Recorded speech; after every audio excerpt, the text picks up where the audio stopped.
mga matatanda po. Kasi mahirap po, inom ka na lang ng inom ng gamot na hindi mo namin alam ang prescription kung paano ang pag-take po nun. Thank you po. Ano naman, tama po. Maganda pong tanong yun, no? Magandang tanong.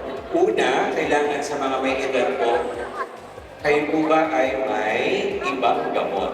No? Kung kayo po ba ay may high blood, diabetes, ibang gamot, no? Yan yung tanong niyo po maganda, no? So, kailan po ba siya iniinom? So, as needed, every 6 hours, no? As needed pagka sumasakit. Sabi ko nga po, kapag nararamdaman niyo na po na sakit, inuman niyo na. Pero ma'am, sabi niyo kasi kayo po ay umiinom ng kape. So, may mga tendency po, katulad po ng mga may high blood na, high blood, may sakit sa puso. Pero po kasi ang caffeine natin, kung alam mo po natin, nagpapapalpitate or nagpapanervyos. No? So ito po yung mga side effects naman ng caffeine. Kaya usually, kayo yung mga ganito po mga pasyente ay ina-advise po namin na huwag masyadong uminom o medyo mababa ang dosing. Dahil yan po ay pwede nga po maka-apekto sa blood pressure. So, dahil nga po sa kape, at the same time yung sa pagtibok ng puso. No? Pwede rin, actually ang caffeine din, may ibang mga pasyente din ng caffeine, may allergy. No? So, ingat din po tayo doon. Thank you, ma'am. Yun, wala na pang hahabol na tanong. Sino bang gusto magtanong kayo? So lahat ng partner na ipaliwanag dito, yung ating mga gustong malaman tungkol sa Premenes, tsaka sa ating Rexidol. Siyempre, Doc, ano ang inyong maipapayo bilang isang magagamot sa ating mga kababayan na nagkaroon ng mga madalas magkaroon ng mga sakit o mga sakitin na.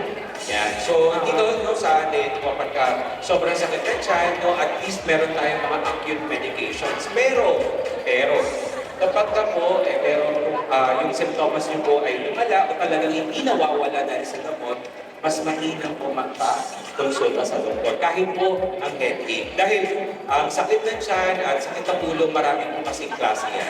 No? So mas mainam po na magpa-check up pa rin o magpa-konsulta sa inyong primary physician.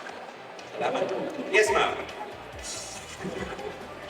Ayaw pa uwi si Doc. Okay lang. Thank you, Doc. Sana lang makulit po ako eh. Excited na po. Gusto ko yan, matanong. Yes. Kasi Doc, hindi naman higit sa kaalaman na pag matatanda na, aminin na po natin, mayroon po kaming mga tinatawag nating maintenance. Yes. Opo. So, ang maintenance po yun, although nasa eksaktong oras naman po tinitain, pero may tendency din po ba talaga na ang isang pasyente or isang nag-take ng maintenance ay nahihilo. And then, kahit sabihin mo ibaba ang dose, nahihilo, and then may tendency na hindi makakapagtulog, parang balisa, anxiety nga tawag po doon, di ba? Anxiety ko.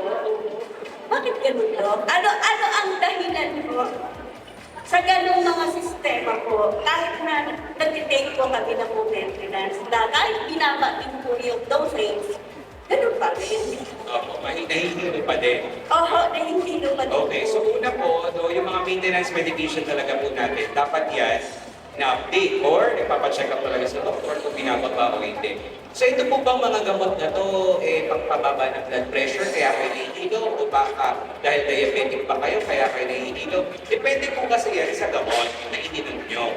Kasi for example, at that time, or kaya po kayo uminom ng gamot, ng pang-anti-hypertensive, maintenance nyo talaga yun. Na hindi nyo po napansin, medyo mababa pala ang blood pressure nyo that time. So depende po sa sitwasyon kung paano po natin iinumin ang mga gamot natin. So kailangan po talaga proper advice, galing din po sa inyong primary physician.